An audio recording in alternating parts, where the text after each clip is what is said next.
What's a common piece of AI advice that you think is absolute garbage, like something you're hearing on the internet a lot and you're like, or Oh, well, where do I begin? Let me give you a couple. One, AI is going to come alive. I mean, it's a set of algorithms. There's no evidence. Yep, we can make it simulate like it's talking to us. To say that it will become sentient, I think is absurd. So I see all the people wanting AI rights and all that stuff. I think that is absolutely absurd.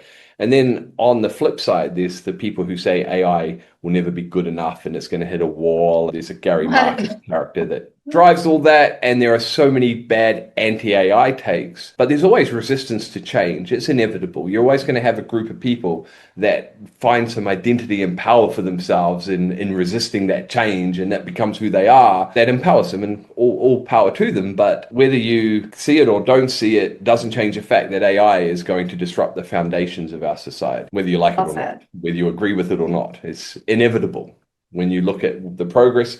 I mean, look at how far we've come since ChatGPT launched, not even 3 years ago, two No, years, it's 10 months. unimaginable. I literally cannot imagine my life without it. Like it's so critical to everything. I'll tell you I've another cool I've thing. been on a big health journey this year with ChatGPT's help. I know at one point you asked in the group, in the Facebook group, what do you call your ChatGPT? And I said I call it, it's usually ChatGPT unless it's being my doctor, and then it's Dr. Chat. But like I my like that one. whole year in all of these very offline ways in my physical body, in my whatever, mental wellness, everything has been so guided by ChatGPT. And I've had these amazing insights and discoveries that have led to this multi-dimensional healing process. And also that I can take actual medical tests, blood tests, and upload them to ChatGPT and have it have all of that context. So for any time I'm asking a question of like, can I do this, or like, what does this mean, or whatever, it can just be like, well, here's everything about you. So that's what this means to you specifically. And it's just like, I can't imagine not having that in my life, let alone all the ways that it helps with work. But that, yeah, Dr. Chat is so Love it. important to me. And having it align its output to you, not just the same output that anyone else typing that would get,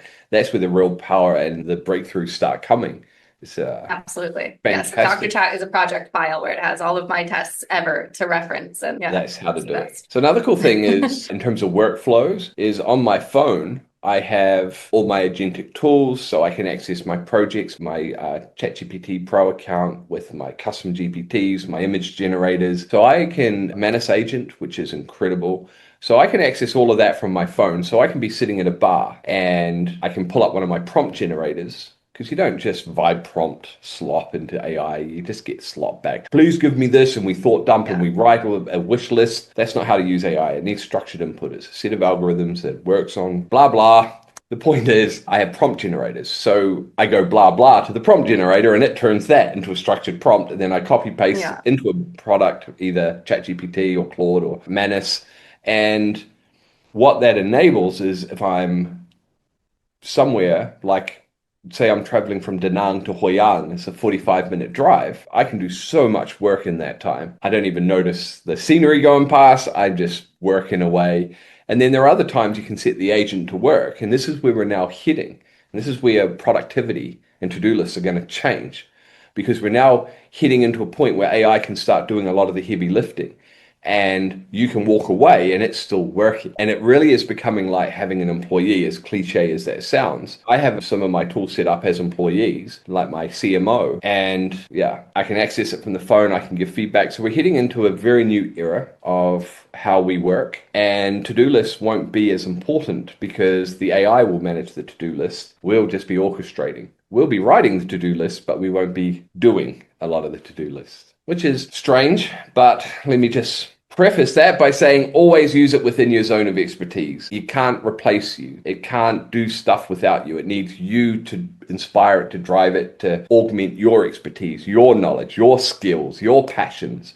That's how to embed AI. Don't use it for stuff you're not good at. Just use it for things you know. You'll see much more. Absolutely. So we're so off track. I apologize. I love No, talking about this is AI, Jen. not off track at all. Okay, this is not a productivity podcast. It's like it's a curiosity podcast. Like I just want to hear about I just want to know how people spend their day and how it all adds up to a full job, a full day, a full them, so there's Oh, let no, me give you a day in the life of Stu then. yes, please. So it starts when I wake up. No It's alarms. a good I have start. not set an alarm for a very long time. I wake up when I wake up. And then I do, the shower and bathroom stuff. Then I order a breakfast or I'll go and get breakfast. And I have a very healthy, large protein, egg-filled breakfast. Which keeps me going for the rest of the day, actually. Wow. So I'll have breakfast. If I'm sitting at home, I'll have YouTube and I'll catch up on some YouTube while I'm having breakfast.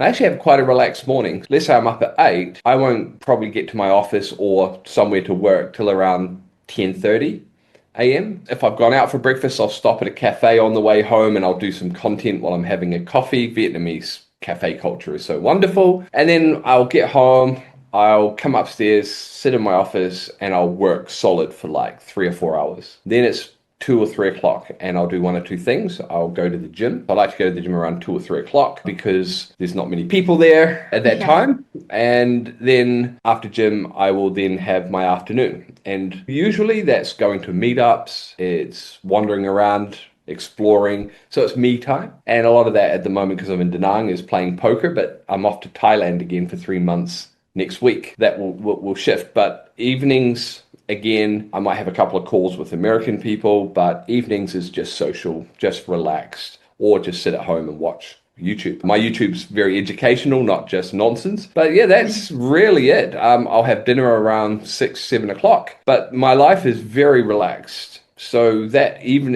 sort of afternoon, evening is where I'll go walk on the beach, go out for dinner with friends and people in my circle. Wonderful. I really like my freedom and my work-life balance. When I work, but when I don't, I have learned to relax and enjoy life and smell the flowers. So I guess that realization that I didn't have when you met me when I first hit Southeast Asia and realized you could live like this. Oh, I can't remember where I was going with that. Mind blank. The realization, work-life balance, the Gosh. lifestyle. Well, back then I was all work.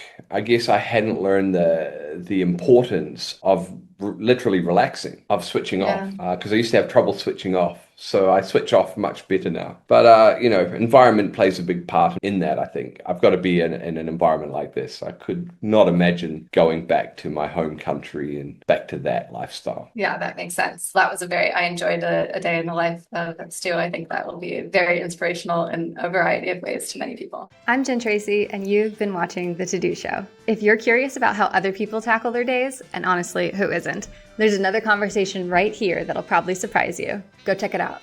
And here's something interesting. There's actually research showing that people fall into 8 distinct patterns when it comes to how they organize their lives. Productivity and psychology experts like Adam Grant and Gretchen Rubin have been studying this for years. We built a quiz based on that research, and people keep telling us it's weirdly accurate. It takes about 5 minutes, and you'll understand why certain systems work for you and why others never stick. Head to thetodoshow.com or check the link in the description to take the quiz. And please, please, please hit subscribe, and you can check that off your to-do list.